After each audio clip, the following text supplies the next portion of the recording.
what can we manifest right now that will put us on a highly elevated point of attraction that will attract all our greatest wishes and dreams into our life? Well, we're going to talk about that tonight. This is Tom Karen with the Be Something Wonderful Studio of Higher Consciousness in San Diego, California, where we help you level up and become the best version of yourself. Welcome back, guys. I got a lesson right now. I was mulling on this idea of manifestation and that the importance that we put on it, right? The critical nature that we put on our manifestations, right? And you get people asking, well, has that manifested yet? Or what are you manifesting, right? And just having those questions and that kind of importance keeps the manifestations away. It's natural. It's not really it's not really, has that manifested yet? You're always manifesting. It's always on. We talked about this. On. Your manifestation, your creative powers are always on. So enjoy them more. Meaning whatever you manifest whatever you manifest physically, or even in the invisible realm, as we'll talk about in a few minutes, tapping into that, enjoy them, accept them. Doesn't mean you have to agree with everything that you've unconsciously manifested that maybe you look at as unwanted, but accept it as part of your power, as your creation, and then choose again. You get to choose again. Accept it and then choose again, right? It's almost sitting in that carefree assurance that you know you're a creator. You know you can create, be, do, or have anything.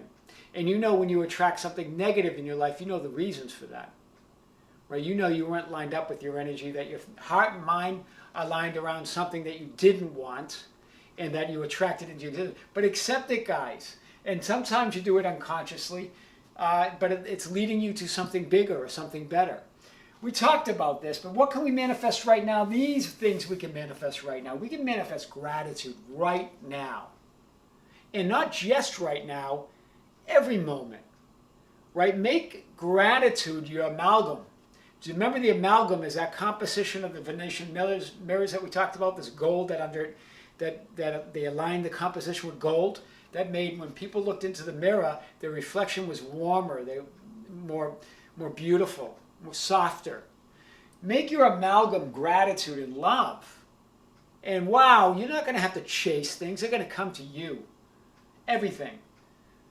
The money, the people, the connections, the new business, the traveling that you want to do, the promotion that you want, whatever it is, you're the powerful creator. You're the secret, guys, to the secret, really, is that you're the great causer. But not without God, not without that divinity. Remember, the formless divinity, that unconditional awareness underlines it all. But we're the conditioned awareness here. We're conditioned a part of that awareness, right? We've manifested ourselves and conditioned ourselves into that as part of that awareness. And we can choose again at any moment, right? We're just part of that divinity. We're a conditioned part of that unconditional, formless love. And so we are gifted with that, blessed with that power. We can manifest gratitude. We can manifest love. The unconditional love, right? We can give without the expectation of receiving, right? We can love. Remember, we love him because he loved us first. We can love that unconditional. Imagine what you're going to create. Forget about how people respond or whether you get something back for it. There's no quid pro quo with God. And that's the only one that you're working with here, because you are him. So don't look for it in this physical reality. It's small.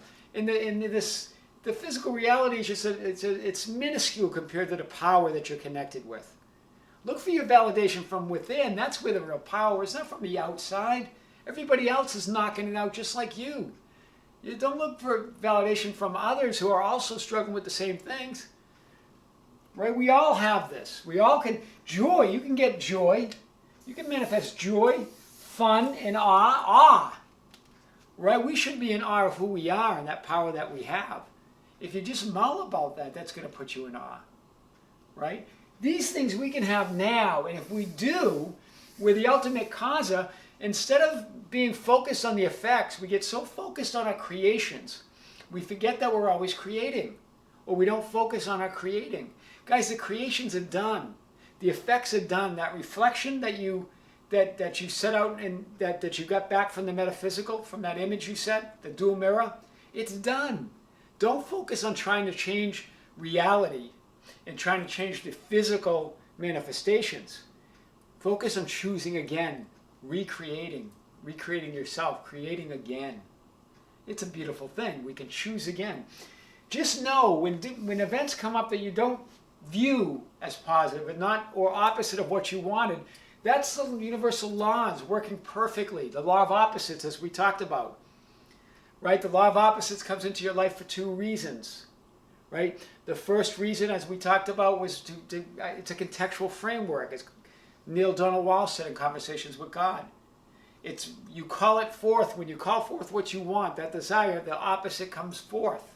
That could be from some previous energy of unwantedness, or it could just be to set the contextual framework. Be sure, though, when the opposite comes, you know on the other side of that is what you want, if you stay lined up with it. But if you get all down on yourself, all down in the mouth, all down that, oh no, the opposite came, then that's what slows you down. You get negative again, and then you look at your reflection, and then you set that thought into the universe, and the universe brings you back another reflection, another negative reflection. Remember, we talked about this from the quantum side, and from the transcendent reality side as well. Resist nothing. When you resist, you shrink. Right? Resistance is shrinking. Opposing things is shrinking. We oppose, we resist. Things we don't like, we want removed from our sight. We don't want it in our existence. Right? We just resist it. Better to look at it, accept it, and then choose again. When you acceptance isn't about agreeing and keeping it in your vibration or keeping it in your experience. It's about accepting its right, it's not right, but its ability to exist. It can exist because it was a creation. But don't judge it and try to oppose it and get rid of it, because then you're just going to attract it back to you. Right? What resists persists, as Neil Donald Walsh said, right? When you resist something, you're focusing all your energy on it. When you focus your energy on it, you keep it there. When you pull your awareness away from it, it disappears. Just like we talked in the quantum side, with the disappearing electrons, appearing and reappearing based on our attention or the observer giving it to them. So resist nothing, guys. You get to choose again. Don't oppose nothing, right? Instead of opposing, choose. Choose what you want. There's a difference in the energy, right? You think that, oh, you are choosing by opposing, by resisting. But you want to make a point. You want the fish off the menu. You don't like fish. And so you tell the restaurant, I don't want fish on the menu. I don't like it. Guys, you get to choose. If you like meat, choose meat. But don't tell them to take the fish off the menu just because you don't like it. Right? You have a whole buffet in the world. You get to establish your relationship to the world. Accept it all, but doesn't mean that you agree with it, and it doesn't mean you choose it. You have the power of intention. You have that pure intention, that pure desire, without resistance, right? As soon as desire can be heavily loaded with resistance and wanting, right? When desire turns into an addiction, as we talked about, that you can't be happy without it, that you need it now, that you don't understand why it's not coming, that all the stakes are put up. It's high stakes. If you don't get it, then you're not going to get it, right? This is the idea. So know that you're on track. Negative things come up because you created them, but doesn't mean, and you could have co-created them. I'm not saying that you chose that. It could be an unconscious creation.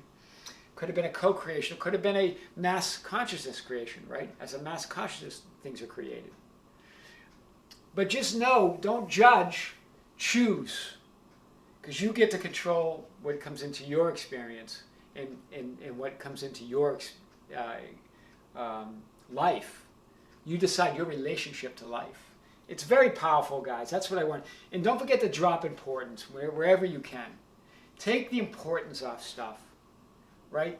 Stop making the stakes so high for your creations that you want coming, for your desires. Start enjoying the creating instead of holding on to and getting attached to your creations. Not only the creations that have already manifested, but the desires that you want. We get attached to those. We get attached to the desire, right? Let go of that. And also let go of negative attachments. We get attached to resisting things and to pushing things away. The universe is about flow, guys. It's about ease. It's about carefree assurance that we know our power. So we don't. When you know your power and you know your divinity, you know you're divine, then you have nothing to fear. You have nothing to worry about. You have nothing to be concerned about. It's really powerful, right? You gotta. Remember, faith. It's faith in the unseen, right? Faith is the evidence in the unseen, right? Okay. Well, this is what I wanted to kind of talk about tonight. Manifest gratitude right now. Manifest love right now. Joy right now. Don't wait for the effect and then decide how you're going to feel about that experience. That's what we do in life, right? An experience comes and then we decide what we're going to feel after. Oh, I don't like that. I remember previously from the past I didn't like that, so I don't like that now. Decide how you're going to feel first and then create the effects from love. Create the effects from gratitude. Create the effects from joy. If you create effects from this as the great causer, wow, you're going to love your effects. You're going to love your material manifestations. But don't get attached to them either, right? I think Neil Donald Walsh says it's like looking at your greatest joy, straight at your greatest joy, and knowing that if you didn't have it, you would still be joyful. That's power. That's real power, right? That's the power of the masters, those guys, the prophets, that they could walk that and know that and feel that. Well, that's what I got for tonight, guys. We'll talk more about this. This is Tom Kieran with the Be Something Wonderful studio of Higher Consciousness in San Diego, California, where we help you level up, become the best version of yourself. Don't forget to subscribe. Hit the caricature of me with a headset. Hit the notification bell so you never miss a video. And like the video and share it. That's how we get our message out. This is Tom Kieran. Until next time, see you soon.